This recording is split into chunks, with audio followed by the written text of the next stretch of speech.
cool, parce. Con lo del principio del teórico, el teórico me despertó un par de ideas, digamos, hay mucho para discutir. Con eso de la inteligencia, que se habla desde ese estadio de no voluntad, desde lo propio y teniendo voluntad, empezando a explorar eso ajeno, buscando conocimientos, creo que de pronto eso ajeno también se hace propio y se hace una pelota, pero yendo a lo óntico, creo que eso propio en algún momento también se hace ajeno por lo lábil que es la memoria, que todo lo que es conocimiento indefinidamente va para ahí. Me gustaría mostrar, justo que me trajo esto, un pedacito, que son 2 minutos, 3 minutos de un documental que tira algo que capaz que no es directamente relacionado, pero puede estar bueno. Está buenísimo. Vean la peli Regresión, muy buena con el tema de los recuerdos y cómo te meten cosas en la cabeza. No la vi, Sara, así que la tengo ahí, la voy a... Regression, con quién es? Espérate a ver si no la vi. No, no, me parece que no. Creo, Rodi, que eh, es una manera también de definir de lo que estábamos, sobre todo de lo que habla Durán, no de lo que hablo yo. Este, porque también abona una cuestión, o sea, lo primero que se me ocurre a partir de la vista del video es que, sobre todo con la experiencia de este tipo que no tenía idea del futuro, porque no le hacía falta, porque tenía afectado determinados lóbulos en el cerebro por un accidente. Me parece que nuestra cabeza funciona de manera automática. ¿De qué modo? Digo, si yo no tengo claros recuerdos de lo que ha pasado en el pasado, los construyo, los invento. Y ese es el riesgo, digo. Por eso hablo yo del conocimiento. Si yo tengo mayor cantidad de conocimientos en función de lo pasado, de lo presente, de los recursos con los que cuento, voy a poder construir un futuro un poquito más cercano a lo posible, quizás a lo deseable. Si no, voy a inventar en función de los pocos elementos que manejo. O sea, mi cabeza me va a engañar. Por eso es tan fácil eh, confundirse. Vieron que es muy común, a todos nos ha pasado, a todas les ha pasado, supongo. Uno empieza a leer y a informarse cuando es adolescente y cree que sabe todo. ¡Wow! Cree que sos súper inteligente. Recién cuando empezás a informarte en serio, a leer en serio, a ver películas en serio, a escuchar música en serio, a conversar con gente inteligente, te das cuenta que no sabes nada.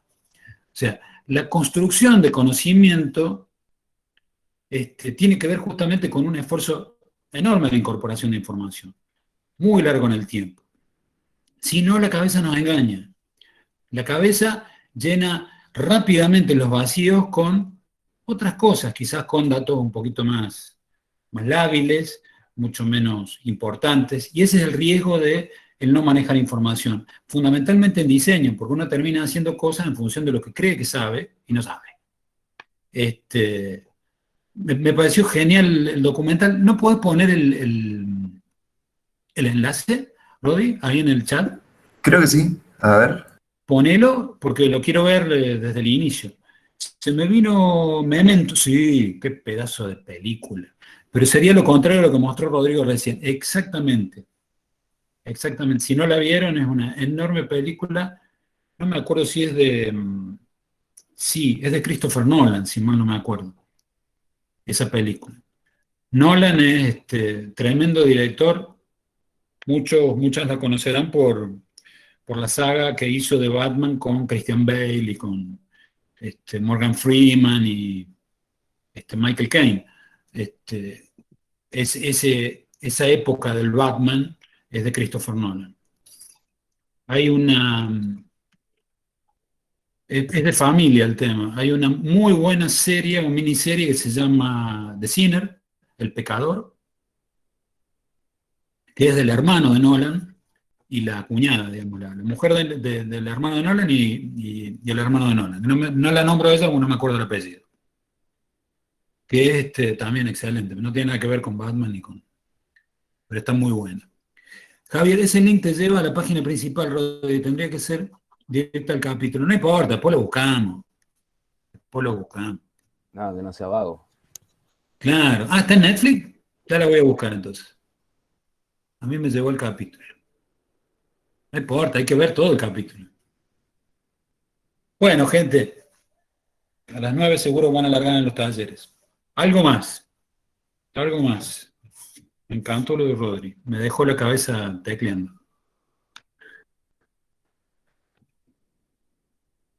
La serie es, en pocas palabras, sobre la mente. Está buenísimo. Y si tiene varios capítulos, ya me hago fanático y la veo. El documental en sí se llama En pocas palabras, que son Ah, de un colectivo que hacían en YouTube y bueno, después se ve que lo financiaron. Tienen de todo un poco, o sea, documentales cortitos, muy sintéticos, de 20, 30 minutos, de temas muy random, desde tatuajes, marihuana, sexo, lo que sea, y después algunos específicos como este que es de la mente, que son un par de capítulos seguidos. si tienen así media hora, me vienen bárbaros porque yo me pongo a hacer ejercicio frente al tele media hora, no hago más de eso. Este, así me viene bárbaro. Dice Lara, en general recomiendo cualquier cosa que puedan ver de Cyberpunk, no sé qué es eso, che. Muy bueno en cosas más profundas de lo que es simplemente sci-fi, para analizar el futuro. Un sí, sí, hay uno de los sueños, ¿no? Está bárbaro. No sé, ese del programa ese, tira Carla. Ya me están tentando. Eh, este Profe, año he jodido bastante poco con el tema de la vista de película o la vista de cine. Primero porque puede condicionar y segundo porque también me parece que es una manera de circunscribir el tema de la perspectiva solo a esa expresión artística. Y por eso hoy con el tema de la música se me ocurrieron algún par de ejemplos de perspectiva en la historia de la música, ¿no? Habría que ver qué se está haciendo hoy en arte o en música que realmente esté como orientándose a lo que puede llegar a pasar en el futuro. La Pau dice, nosotros en el taller escuchamos el podcast de episodio 4, futuro es correr a donde caerá la pelota. Bueno, si lo pongo está muy bueno la definición, el título del capítulo, pero si lo pongo en términos de definiciones de perspectiva, por ahí estoy simplemente siguiendo un escenario inercial, digamos. O sea, yo sé a dónde va a ir la pelota y voy ahí, digamos. Lo interesante sería, no sé, en todo caso, este, plantear si puedo ir para Que otro todos los lado días que te donde va la levantes te pelota. olvides que estabas persiguiendo la pelota. ¿Cómo, Tomás? No te escucho. Que todos los ¿Cómo? días que te levantes te olvides de que estabas persiguiendo la pelota. Claro. Está bueno. Ya lo vamos a ver, lo voy a ver, Pau. Yo tengo material para seguir haciendo ejercicio con el cerebro. Bueno, gente, nada más. Yo tenía ganas de discutir, así como con Rodri, que venga y me ponga un video y que me reviente la cabeza. Profe, buen día. Sí, Una consulta sobre ¿cómo andas, Ana? el saldo. Muy bien. Más Sí, o menos, ¿cuántos años deberíamos hacer el planteo del ensaldo a futuro? bueno, es buena la pregunta. ¿Sobre qué problemática están trabajando, Alan? Porque no me acuerdo. Voy a los Educación de talleres, calidad. pero no. ¿Sobre? Educación de calidad en el taller de Gerardo Castro. Sí, bueno. Está bueno el ejemplo porque viene bastante bien. A ustedes la pandemia les debe dar material con para ser dulce de lo que puede llegar a ser el futuro de la educación, pero eh, es justamente un nicho cultural en el que yo me puedo permitir alejarme bastante de la realidad actual. Por dos razones. Primero, porque estamos viviendo desde hace, diría, siglos en una permanente inercia del funcionamiento del sistema educativo. ¿Se acuerdan cuando yo les mostraba en historia una foto que Argentina presentó en la Exposición Internacional de París no me acuerdo si fue la del 89 o la del 900? Espérate. No, fue la del 900. Exhibíamos con orgullo ahí el bajísimo nivel de analfabetismo que había para los estándares internacionales en esa época. Vos ves una foto del aula de 1900 y ves una foto de un aula hoy en muchas escuelas del país, y salvo los guardapolvos blancos, A diferencia de en ese momento que eran de otro color, pero también había guardapolvo, es exactamente igual. Entonces, a ustedes les va a costar muy poco poder despegarse de esa realidad y alejarse, más que en cuestión de tiempo, en cuestión de aplicación de elementos que existen hoy, como pasó con la pandemia. No, no fue tan despegado de la realidad en función de los elementos que tecnológicamente se manejaban, todo lo que se constituyó como realidad hoy para lo que es la educación. Quizás a ustedes les cueste despegarse en ese sentido de una realidad con la que está muy impregnada, que es la de la pandemia hoy, en donde todo se ha virtualizado, donde todo se ha despresencializado, pero sí por ahí tienen la posibilidad de pensar en un sistema intermedio, de una especie de equilibrio. Soy la peor de todas. ¿Qué temática dijo que tenía? Educación de calidad. Pau. Yo me manejaba, a ver si le termino de contestar a Alan y a todos. Creo que en la clase, o no me acuerdo si en el debate posterior, con dos ejemplos,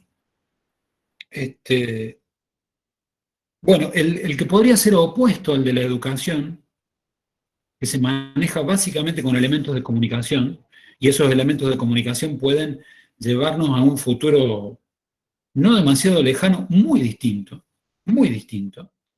Podríamos irnos a 5 años, 10 años, y ya tenemos un escenario de un contraste bastante fuerte. No te hace falta irte muy lejos, Ana. Ahora, si yo estoy trabajando, y vuelvo al mismo ejemplo de siempre, porque por ahí es bastante claro, más allá de lo repetitivo, con un pequeño y mediano productor de cualquier cosa, tomate, apicultor, yerba mate, un tambero quizás puede terciar un poquito más, pero ni siquiera. Yo hice un trabajo de tambo para mi graduación en el año 89, que al final lo dejé, pero los tambos funcionan hoy exactamente igual de como funcionaban en aquel momento, unos pocos tambos, pero funcionaban. Funcionan exactamente igual.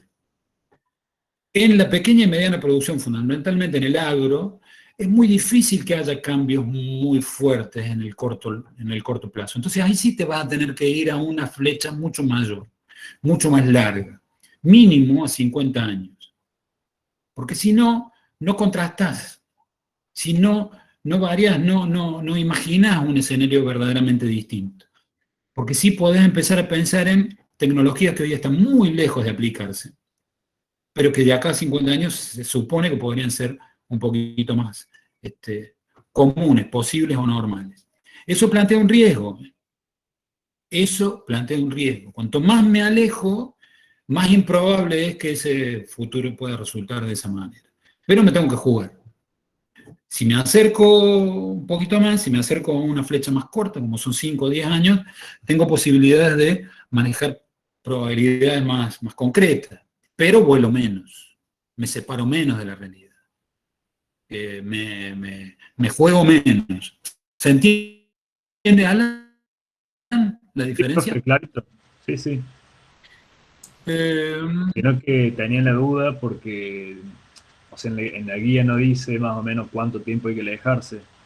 Y la otra porque es que Porque si se plantea que ustedes lo conversen con su profe de taller, con sus compañeros, con sus compañeras, para que justamente poniendo en la balanza se vea eso. ¿Qué me conviene en función de la problemática con la que estoy trabajando? ¿Cortito o largo? En el caso de ustedes, insisto, con pocos años van a tener para hacer dulce, sobre todo con la pandemia, ni hablar. Otra pregunta, en otros años hemos pedido el ensayo y una imagen. No, si la pedimos la imagen, Pau. No me Ah, acuerdo dónde, bueno, pero está pedida. no, revisando, creo, yo no la encontré en los lineamientos.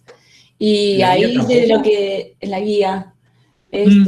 y de Alan lo que comentaba, que la guía tampoco dice lo del tiempo, sí hay una parte en la que sugiere medio siglo para adelante, y bueno, sí, obviamente que siempre depende de los proyectos, ¿verdad? En nuestro taller hay equipos que están trabajando lo de la educación. ¿Por qué no comentan las ideas del gap de tiempo que están pensando? Y creo que habría más también, ¿no? Sí, debe A haber ver si en todos los cuentan. talleres.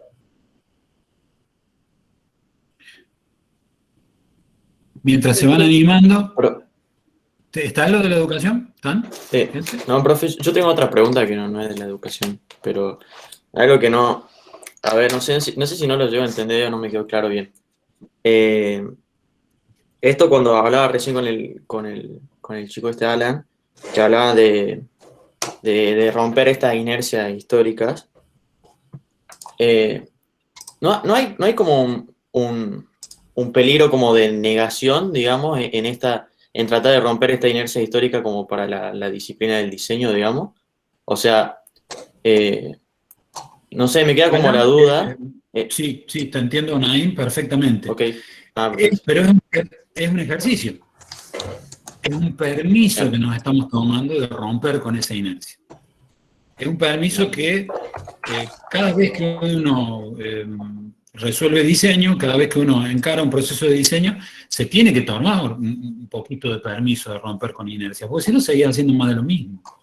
En este caso y con este ensayo nos estamos tomando el permiso de volar un rato, de plantear alguna cosa realmente contrastada con el presente que nos permita después, con ese contraste tan fuerte, más o menos fuerte que ustedes planteen, y ir a un estadio intermedio, a un equilibrio, que sea más probable, más posible. ¿Se entienden ahí? No es que estemos pretendiendo con este ejercicio que ustedes siempre diseñen así y siempre se resuelva así. No, es un ejercicio que me permite separarme de la realidad de manera de tratar de no seguir aportando a la cultura más de lo mismo. En definitiva pasa por ahí. Claro, pero hay como un doble juego porque para entender eso tenemos que, como se veía en el video, como entender el pasado, y entender el pasado significa entender las culturas y la necesidad de la cultura. Entonces también hay como un manejo de las dos variables, digamos, en paralelo. Está interesante. Exactamente, Naim, me has dado en el clavo. La cultura tiene una cantidad de elementos que son referenciales y inercialmente van a empujar a que la flecha de la cultura siga para ahí. Y como diseñadora, no lo puedo obviar. Obviamente que no lo puedo odiar. Si yo odiar, escúchame a mí, un lapsus. Si yo me separo de esa inercia lo suficientemente como para que la gente no entienda lo que planteo, y mi diseño va a fracasar, obviamente. Claro. La cuestión está justamente en jugar con esas variables para tratar de correr un cachito esas inercias, sobre todo las que son negativas, como hacia una dirección un poquito más positiva. Por ahí pasa la cosa. Perfecto, hay gracias. mucho, no, por favor, Naim, por ahí hay mucho en el chat, esperad que no se me pierda. Sí. Con respecto a lo del gráfico, a lo del complemento gráfico, en algún punto está, yo no sé si está puesto ahí en el Classroom, pero la idea es generar algo que sirva como presentación, como tapa y como síntesis. Es como una especie de multifunción el gráfico ese. Como decían recién, ahí hubo un collage. ¿Yo estoy compartiendo pantalla todavía? No. ¿Sí? No, me parece que no, que he dejado de compartir pantalla. Lo que sí, tengo malísima señal. ¿Estoy compartiendo pantalla? Me dice que sí, acá Tomás. Sí, profe, me parece que sí. Yo creo que sí, profe. Sí, pero no quedó en la pantalla porque había compartido Rodri después. Quedó como en un chat. Pasa que tenés como dos conexiones, ¿puede ser? Una como con compu y otra con celu. Yo tengo como dos cuadraditos tuyos y uno dice presentación. Ahí está. Ahí Ahí le dejé de sacó. compartir. Bueno, nadie se animó a contar el espacio temporal que están pensando de educación. Hay dos equipos en mi taller. A ver, los voy a empezar a nombrar. El frente. Ahí va, Ahí Juancito, vamos. ¿Ustedes qué están pensando? Nosotros, o sea, todavía no tenemos como un lapso de tiempo pensado todavía definido. Más o menos estábamos investigando el tema de la evolución histórica Nosotros trabajamos con la educación virtual, nivel superior, y bueno, investigando lo que era la evolución de la educación a distancia, que más o menos lo mismo. veíamos que el último gran cambio se ha dado en la década del 90 con el tema del Internet y todo eso, pero básicamente sigue siendo hoy lo mismo, digamos. Lo que son las metodologías, las herramientas que se usan, y así que bueno, digamos que eso capaz lo tomemos como para ver a qué tan largo plazo podemos plantear un escenario. Bueno, también estaba el equipo 6. Facu, ¿estás? Facu, ¿quién más? A ver, a empezar. Una cosita para Juan mientras se van preparando los otros. Pero desde el 90 la aparición de Internet, lo único que aportó hasta la aparición de la pandemia fue un acceso a la información mucho más fluido y más general, más grande, digamos, pero después no terció mucho más, digamos. La verdad que, sobre todo en nuestro país, yo me acuerdo hasta las últimas épocas de la presencialidad, recién ahí empezamos a tener señal en los equipos de proyección de las aulas para teóricos, pero no en los talleres. No sé si hubo mucho cambio con la aparición de Internet, salvo esta cosa, digamos, yo me voy a mi casa, me voy a la biblioteca, entro a un dispositivo y tengo acceso al mundo de la información. Podría cambiar eso también, ¿no? De hecho ha cambiado con la pandemia. Bueno, eso. Lauti, Azul, a ver, los Educa Sativa. Buenas. Sí, nosotros también un poco, como decía el profe ahí, planteamos el escenario para el 2050 y bueno, un poco con todo esto de la pandemia también nos acercó un poco más a lo que podría llegar a ser el futuro. Y sí, nosotros investigando por ahí aparecen cuestiones como son la programación, la integración de los sistemas de educación, todo lo que es los hologramas, las cuestiones también neuronales y cerebrales. Pero bueno, estamos en eso, ¿no? Buscando las tendencias en cuanto a la educación, que obviamente también está muy relacionada a lo que es la tecnología, la realidad virtual, la inteligencia artificial, y bueno, va más o menos todo por ese camino.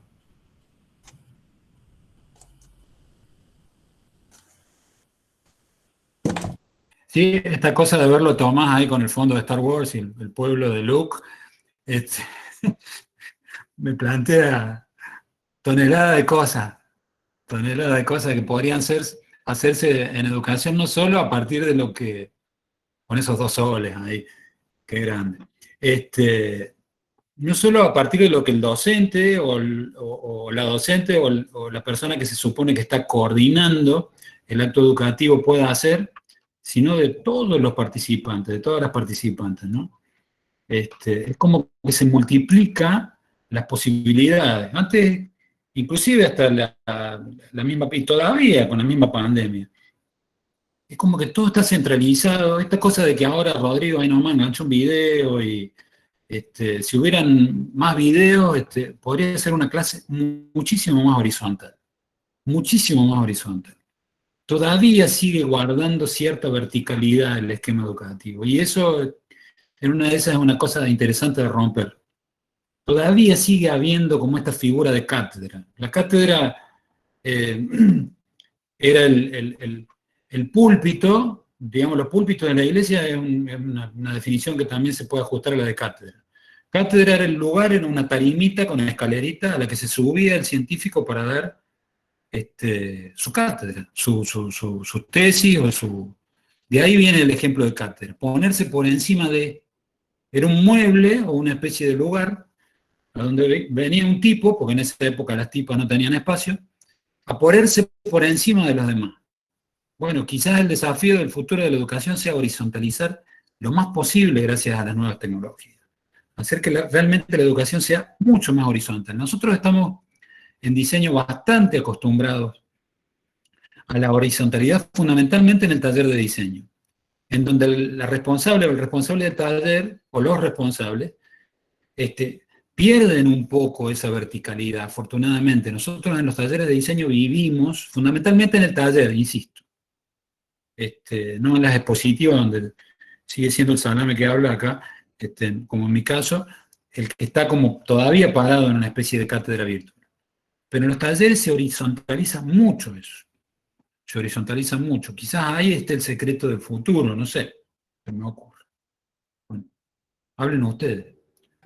Capaz, pensando en eso, me acuerdo del modo planteado por Paulo Freire de la educación. Tal vez le puede llegar a servir a los grupos, no sé. Es excelente el ejemplo de Tomás y fíjate cómo ahí caemos en esta cosa de la que hablábamos el miércoles y de la que se habla en la clase. No se puede hacer futuro sin usar los materiales y los recursos que tenemos hoy en el presente. O sea, no hay manera de hacer futuro y de construir con cosas que hoy no se conozcan o no se sepan. No se puede inventar. No se puede inventar cosas raras o cosas inexistentes. Como decía yo recién, como un bolazo. Mi anhelo es que el confort de los hogares se haga a través de sistemas que no consuman energía, cero energía. Es un bolazo eso, no existe. Me tengo que manejar con variables y elementos que existen hoy. No puedo. Entonces, acá Tomás está dando un ejemplo de un tipo como Freire, que es un teórico, un pedagogo, un epistemólogo francés, escúchame, brasilero, que muy comprometido con la educación popular, tremendamente comprometido con la educación popular, en un país en donde las extensiones territoriales y las desigualdades sociales han marcado un tremendo, una tremenda desigualdad en el acceso a la educación, tremenda.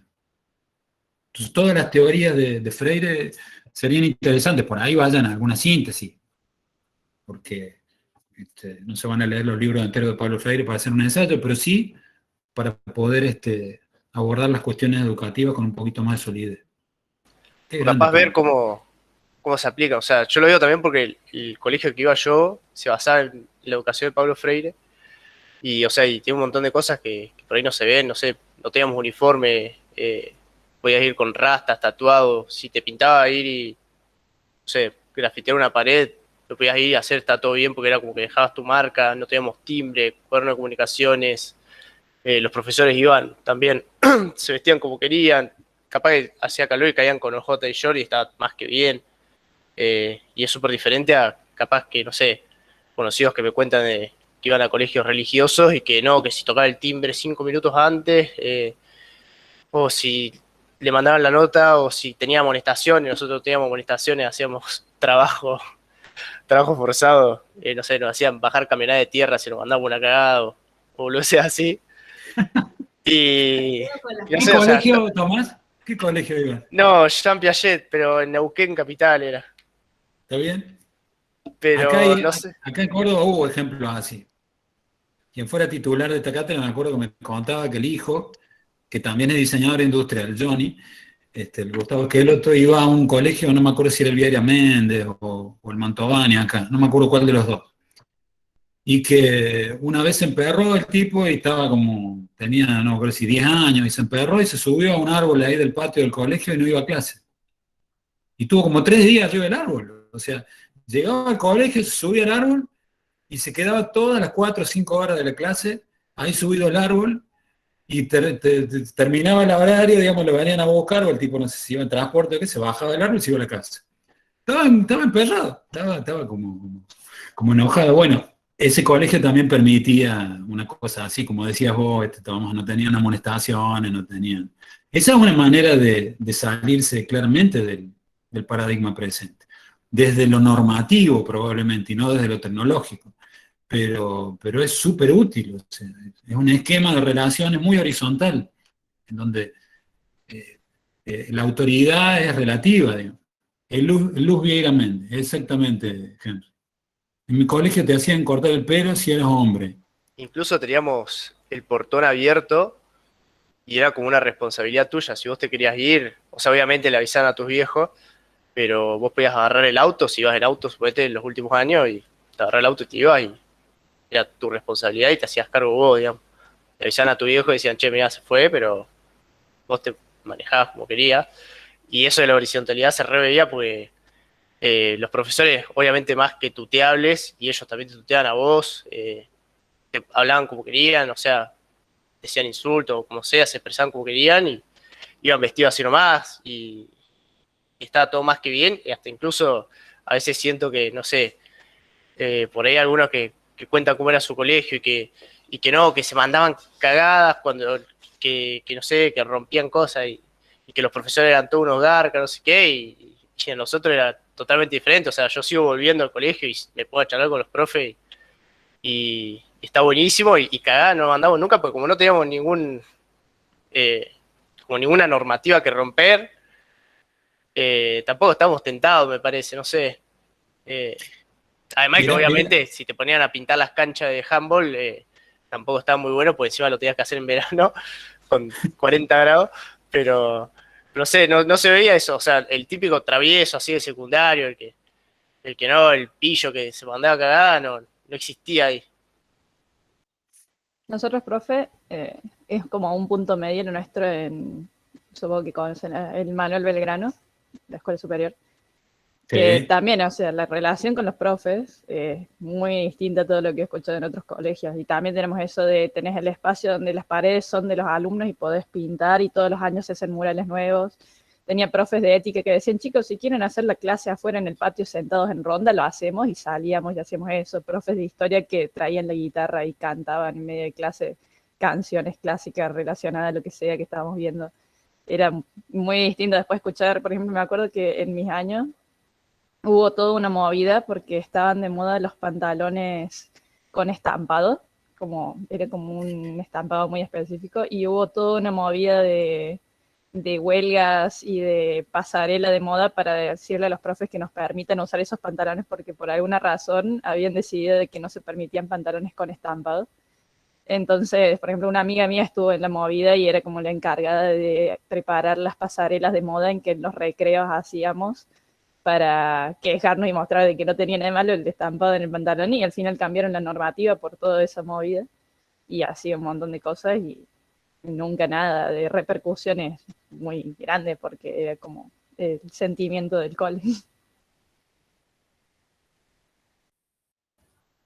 Qué grande la experiencia de Lara. Y la experiencia de Valen, ahí que están chateando, me se acuerda la mía. Yo fui al liceo militar, así que imagínense. No tenía espacio ni para... Eso que acaba de señalar Tomás me parece que es clave, ¿no? Si no tenés espacio para transgredir, no tenés norma que transgredir en realidad, no es que no tenés espacio. La transgresión sí la tenés como posibilidad porque por ahí tiene que ver con cambiar determinadas cosas. Tenés ganas y lo haces, como el Johnny que se iba y se subía al árbol ahí. Nadie le decía nada, el tipo se estaba subiendo al árbol. No quería ir a clase.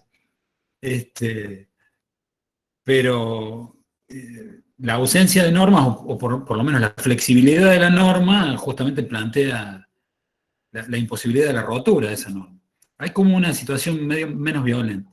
¿Qué dice el Quique? Henry, en nuestro cole una vez tuvimos una profe suplente que venía del Monse, y claro, estaba acostumbrada a otros modos. Uy, pobre chica. Me imagino, pobre mujer, una chica quiso opinar, la profe la hizo callar y desató el caos. Lo consideramos una falta de respeto y comenzamos a hacer. Digo, la profe se fue, rectorada, le hicieron volver y disculpar. Y sí, me parece genial, también como ejemplo de cambio de paradigma, ¿no? Por no dejar expresar de una compañera o de un... Fíjense en esa situación horizontal, ¿no? Cómo en el Viera Méndez puede haber... ¿Vos también fuiste el mismo, Henry, ahí al Viera Méndez? ¿El mismo que Johnny? Sí, yo fui desde cuarto grado allá y bueno, y toda la secundaria, ¿no? Pero eran otras épocas, era distinto el cole, era muy avanzado. Ahí estaba el profe Peirano como director de todo el conjunto. Y bueno, siempre traían de la UNESCO las cosas más avanzadas en educación, que se experimentaba ahí. Bueno, un poco como yo experimento en el taller, digamos, pero... Claro. Ahora entiendo. Pero fíjate cómo Henry acaba de tocar de tirar un concepto que es clave para cualquier proyecto educativo, ¿no? La experimentación. La experimentación. Experimentaban ahí, y sí de eso se trata. Seguía haciendo lo mismo, ¿viste? Si no, tenemos toda escuela como de Wolf. Ahí lo gastan a Santiago, que pidió que hagamos esta clase, está ahí de charla con Will Smith. Mi compañera vino acá a tener la clase, pero le daba vergüenza ponerse frente a la cámara. No, te hago broma. Sí, sí, la vimos. Y Valentina, ¿hay que tiene de fondo que es Star Wars también? Pero ¿qué es la...? No, es un escenario de Loki, de la nueva serie. Es la TVA, es el ente regulador de tiempo. Controlan las variaciones en las líneas temporales. ¿Qué serie? Diga. Loki, en Disney. No la vi. Temprano, No, Valentina. Está muy sí, buena. me la han recomendado. Ya la vamos a ver. No. Yo estoy viendo, no les cuento porque se van a reír, así que más vale que no. Estoy tratando de despejar la cabeza, porque la última que vi fue un policial que se llama Hinterland y otro que se llama Una Bomber, Manhunt, que es la historia de un terrorista norteamericano al que descubrieron por la naciente lingüística forense. Es bastante interesante la miniserie. Ahí se inventa la lingüística forense. El tipo lo descubre por cómo escribe. Un tipo súper inteligente, un caso real. Un tipo que ponía bombas en los correos. Muy, muy interesante miniserie, pero queda hecho pelota, digamos, y con Hinterland también, ahí se mueven todos, ¿viste? Asesinato en serie, todo estripado, y ya teníamos ganas de ver algo más liviano. Pero Loki me está gustando, Che, qué lindo, así deberían ser todas las clases. Pero ya son casi 9:30, gente, y ustedes tienen que ir a laburar, a los talleres. Bueno, todavía no me he tomado el trabajo, me voy a hacer una carpeta con fondos, prometo. Me voy a hacer una carpeta con fondos, como debe tener Tomás, Santi, Valen, seguro. Y ahí vamos a hacer competencias de fondo, sana competencia. Pero, Te quedan guardados en el mismo Google, profe. ¿sí? Bueno, vamos a probar. Pero dudo que pueda ganarle a los 2 soles de Tomás. No, mortal. Ese pueblo de Luz para mí tiene un peso en mi memoria, aparte por cuestiones personales, quién me llevó, que fue mi hermano, bueno. Igual para mí, Carla, igual para mí. Si alguien quiere una serie animada adulta, futurista y difícil de seguir y entender, pero muy buena dentro de cuestiones algo filosóficas y de humanidad, está Ergo Proxy en Netflix. Pero me hacen falta 2 años para ver todo lo que... Ergo Proxy, tremendísima. Bueno, vamos a ver. Así deben sentir ellos cuando les tiramos bibliografías en las fases. Sí. Y después vamos al Slack y le llenamos los canales también con cosas. Basta. Bueno, yo me quedo, aunque la clase está grabada y me llega el chat, así que puedo tener los enlaces ahí, pero igual los voy a compartir en el Classroom general, a los datos que han tirado. Bueno, gente, nos vemos en los talleres. Un abrazo y gracias, venía medio pinchado. Pero la clase del miércoles estaba grabada el año pasado. O sea que si estaba pinchado el miércoles era por nada que ver con la clase. La clase estaba grabada el año pasado, así que... Pero es muy aburrido grabar. Bueno, nos vemos. Para la próxima volvemos a hacer en vivo. Chao. Chao, profe. Muchas gracias. Chao, profe. Gracias. Chao, profe. Gracias al Santi que se animó a decirme, Santi. Profe.